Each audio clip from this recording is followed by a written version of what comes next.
Hello, welcome back to my channel. I'm Kieran Sage. Is she, they, any pronouns, as long as you're cool about it. And it is loud outside my house right now. People keep driving by. This is my July reading wrap up as well as August TBR, but I'm not adding too many to it. So I read 7 books in July. There is at least one nostalgia reread in there and a few very good books that I really enjoyed, so I'm excited to talk about them. So the first book that I read in July was On Strike Against God by Joanna Russ, which I had in as my sci-fi read for the month. It's not. I don't know why it's categorized as sci-fi on Goodreads, because it's very much so not. I also have a lot of conflicting feelings about this book, because while I think it is like well written, it's very well written. I had issues with some of the discussions that were being had and how they were being had. This book is about the narrator and her finding herself and unpacking her relationship to her sexuality, which in that aspect was very interesting, very good. However, I had problems with the way that some of the feminist talking points were introduced, which is the fact that it's very much a product of its own time. It was published in 1980 and it's in that like transitional period between second wave feminism and third wave feminism, and this book often fell into very gender essentialist talking points that made me uncomfortable while I was reading it. It made me have to take a step back, reorient myself, was very uncomfortable in some sections of this book. It is written very stream of consciousness as well, and there are some like true gems in there. Like there's some very interesting conversations to be had around this character's relationship to feminism and her relationship with a woman for the first time. I've heard good things about this author's literary criticism work, so I don't think this is going to be a never gonna read again kind of vibe. I get the feeling that this author's fiction work may not hold up to the test of time, but apparently there's some good stuff in her literary criticism era, so I might still dive into it. I'm not gonna completely rule this author out as an option, although I didn't enjoy this to the extent that I wanted to, despite the fact there being some like things to chew on. I think that's where I'm gonna leave that conversation. I did give this 3 stars because while I do think it's an interesting and like fairly true, according to my research, I am of course young. I was not born until 2003, but it felt like a very accurate representation of the transition between those 2 time periods in feminism, the 2 eras of feminism. You just have to kind of recontextualize it. I don't think it holds up particularly well to the test of time, but it is an interesting piece of work historically. And this is coming from me as an English degree holder and who also had focuses and minors in history and women and gender studies. So like, I think that's the basis of this problem that I'm having, is where I see all of the pieces clicking together into what makes this an interesting artifact historically, but I just did not enjoy it, so I gave it 3 stars, and that's where I'm gonna end with that. The second book I finished in July, because I did not start reading this book in July. I started reading it much earlier than that. I had a really hard time getting through it, just because of some personal life things happening, was The Starless Sea by Erin Morgenstern, which I did really enjoy. The problem that I had with it was I was just really struggling to like sit down and read it, and I don't know why. Even whenever I would get into the point where I was like, oh, it's picking up, I'm really enjoying this, I just had a hard time sitting down and reading it. And I think a little bit of that was that I did not want it to end, despite knowing that I think I would enjoy it on a second read more than on the first one, because everything is slotting into place. This book is about the Starless Sea. It is about this secondary world where the magic is real, but it is books, and it is all of these stories that are being told, and it's very good. It is written in multiple timelines. There's a lot of time confusion because there is a little bit of time travel happening, as well as interspersed throughout it are these short stories that you're not sure if they're quite real or not, Like, where is their basis in reality? And I found that really interesting. I really enjoyed the little short story bits and pieces. I really enjoyed the characters. I'll admit, Dorian is my favorite. I don't think that would surprise anyone who has known me and who's read this book. Dorian is one of my favorite characters in this book. Oh, I also do have a physical copy that my friend sent me. Thank you, Alex.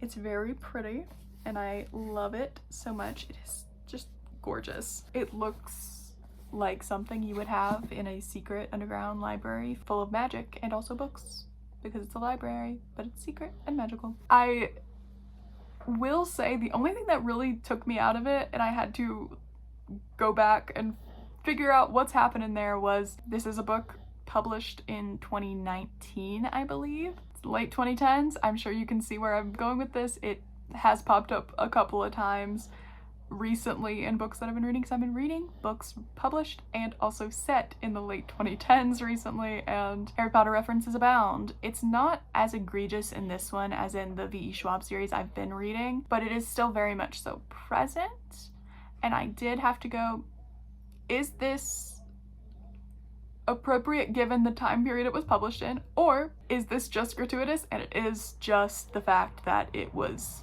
published in the late 2010s.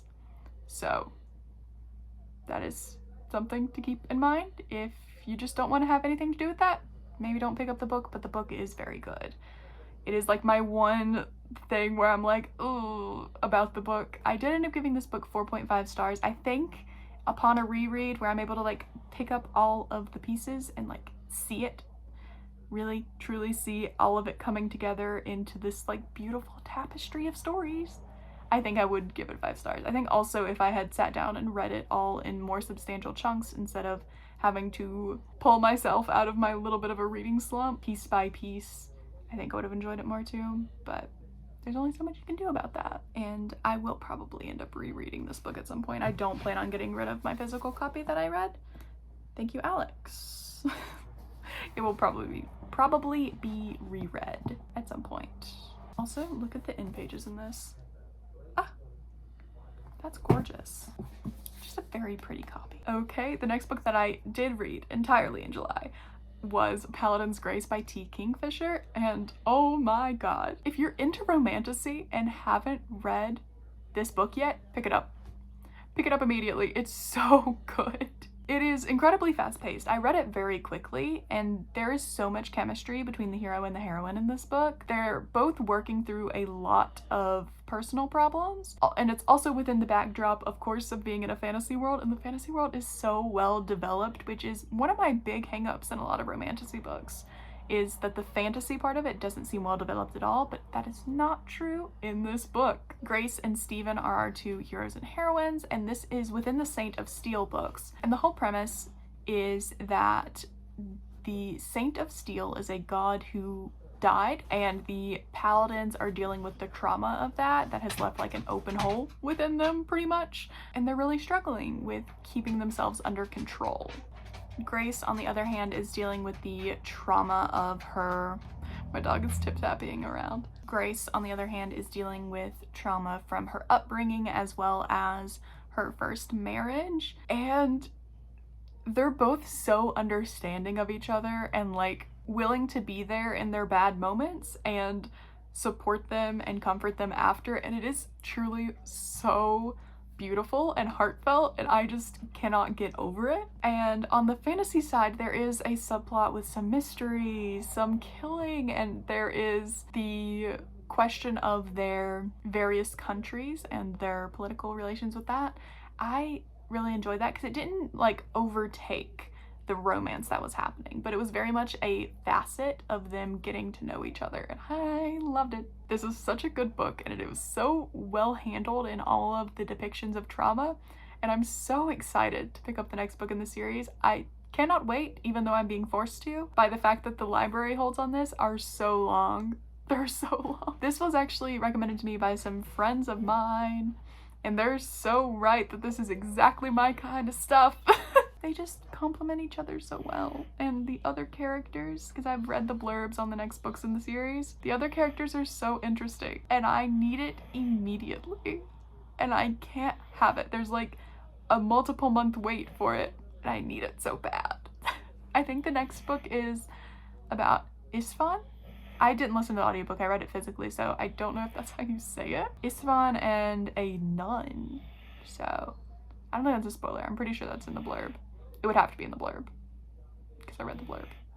Anyway, I'm very excited for that one too. I think it's called Paladin's Strength or something like that, which is very exciting. I gave this 5 stars, if you couldn't tell. I'm just rambling about it because I love it so much. It's such a good book, and I cannot wait to pick up the rest of them. The next book that I read was The River Has Roots by Amal El-Mohtar, and it's so good. It's another novella, and this one is, it's so hard to explain. I can't really find the words for it. It is a fairy tale. Like, to its core, it's a fairy tale, but it's not a retelling, and that's what really, really excited me whenever I was reading it. The world is so vibrant. I think this book is only like 100, maybe a little over 100 pages, if that. It's so good, and it tells this heartfelt story about sisterhood, and like genuinely, like, they are sisters, the 2 main characters, and there's still a romance subplot. It is incredibly rich, and the magic system is glorious, and I could not sing the praises of this novella enough, but I also can't talk too much about it because it is a novella. There's not much for me to talk about that I can talk about. It's gorgeous. It's gorgeously written. If you've read This Is How You Lose the Time War, you get some of those, like, I don't want to say ambiguous because it's not quite true, but like the wistfulness, the kind of like a little bit over your head writing that Amal El-Mohtar is so good at. And I love it. It's beautiful. And I want a physical copy of it so I can reread it. I love fairy tales, and this worked perfectly for me. 5 stars. And then I read a middle grade book. Actually, I read 2, but I'm gonna talk about the first one first. I read Tunnel of Bones by V.E. Schwab, which is, of course, the second book in the Cassidy Blake series. I talked about the first book last month. And this book had a lot of good development between the relationship of the main characters, well, Cassidy Blake, of course, and her best friend, Jacob.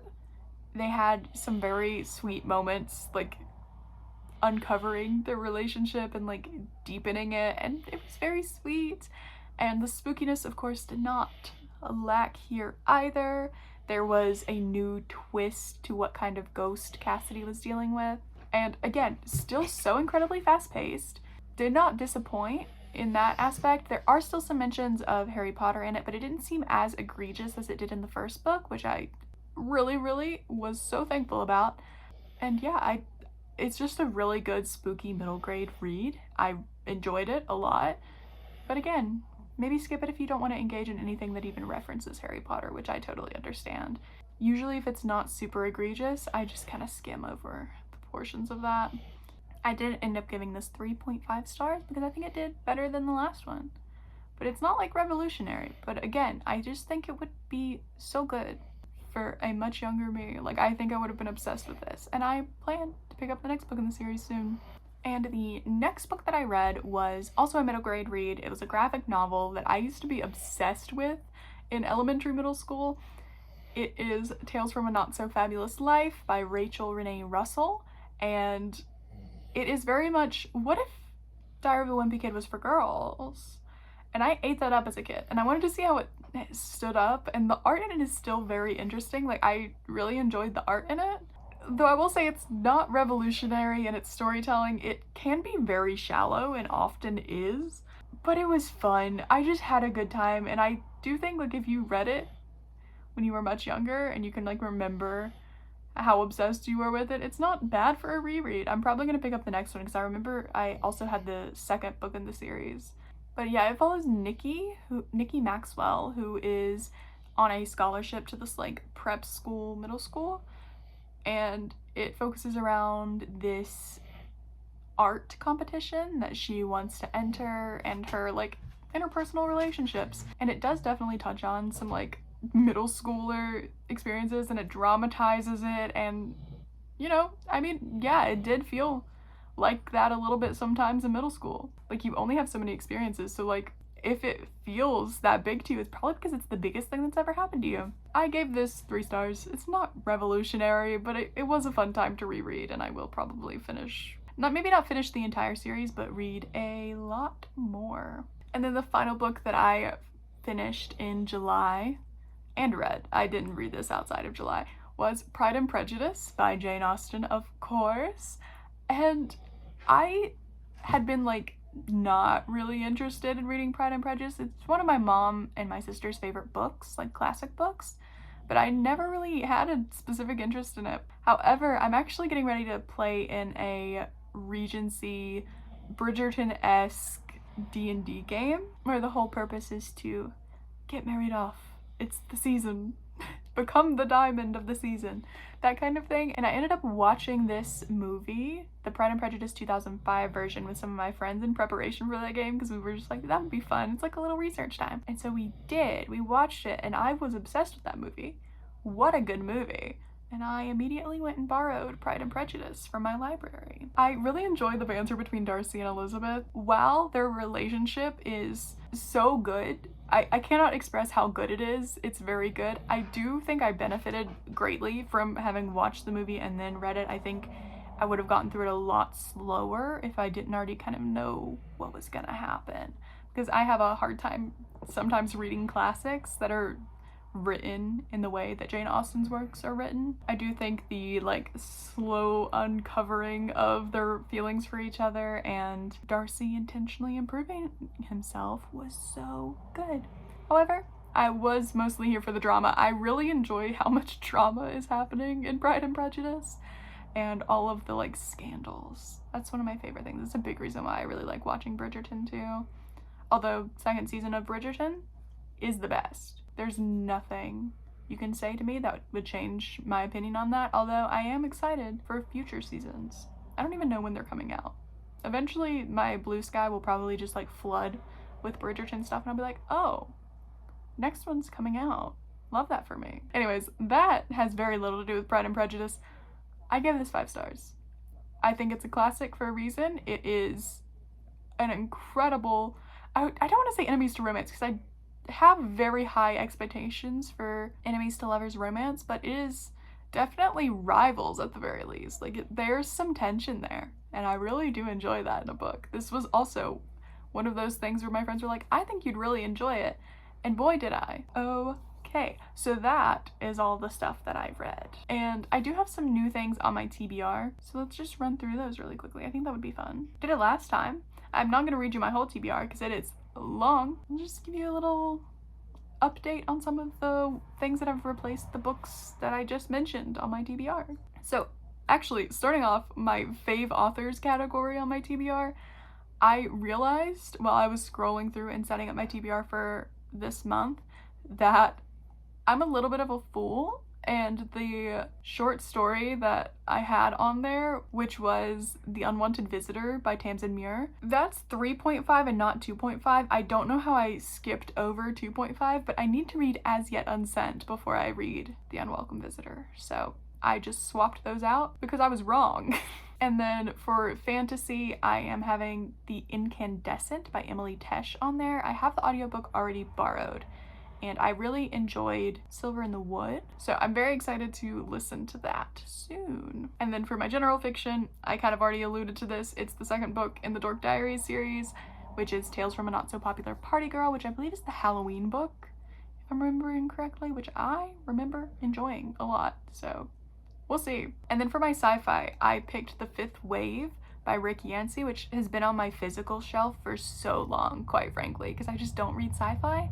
And I don't know anything about this, except I believe it was really popular around the same time like Maze Runner and things like that were really popular, so gonna check it out. And then the last one that I'm going to like put into a slot officially is for my series, which is Bridge of Souls by V. Schwab, which is the final book in the Cassidy Blake series. And it's actually like 100 pages shorter than the other two, so I'm interested to see what that's about.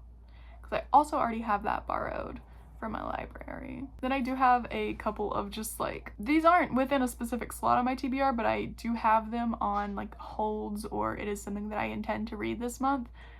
one of them I've actually already started, which is I am beta reading the second draft of my friend Alex Larkspur's Healer Work in Progress, which is going to be very fun. And then I am borrowing a book from a friend called The Prince and the Ice King by Amanda Mewison, which I'm excited about. I think it's romantasy, I think it's fairy tale retellings, and I think it is like well written but not necessarily good, which is one of my favorite kinds of things. Like, it is trash pocket material, and I needed to add it to my TBR so I can actually start on that series and send it back to my friend eventually. I need to so bad. And then I of course put Paladin's Strength by T. Kingfisher on my list. I already talked your ear off about that. And then finally, Bury Our Bones in the Midnight Soil by V.E. Schwab, which I have heard kind of middling reviews about, and I'm very nervous about it because I'm really excited to read it because vampires, that's my thing. Lesbian vampires, that is also my thing. And I've heard that it's not quite as well executed as a lot of people expected. I really want to read it still, so I haven't taken it off of any of my holds or anything, or my TBR, just because it is on paper exactly my stuff. However, I am going into it curious and wary. I am a vampire girly and a V.E. Schwab fan to my core, but I'm not sure how well it's going to go. So we'll see when I eventually get it off hold, because it's a long list. With that in mind, thank you so much for watching. I know I like to yap. I'm not even sure how long this is actually going to be, but I hope you enjoyed it, and I'm excited for my next reading wrap up. Thank you so much.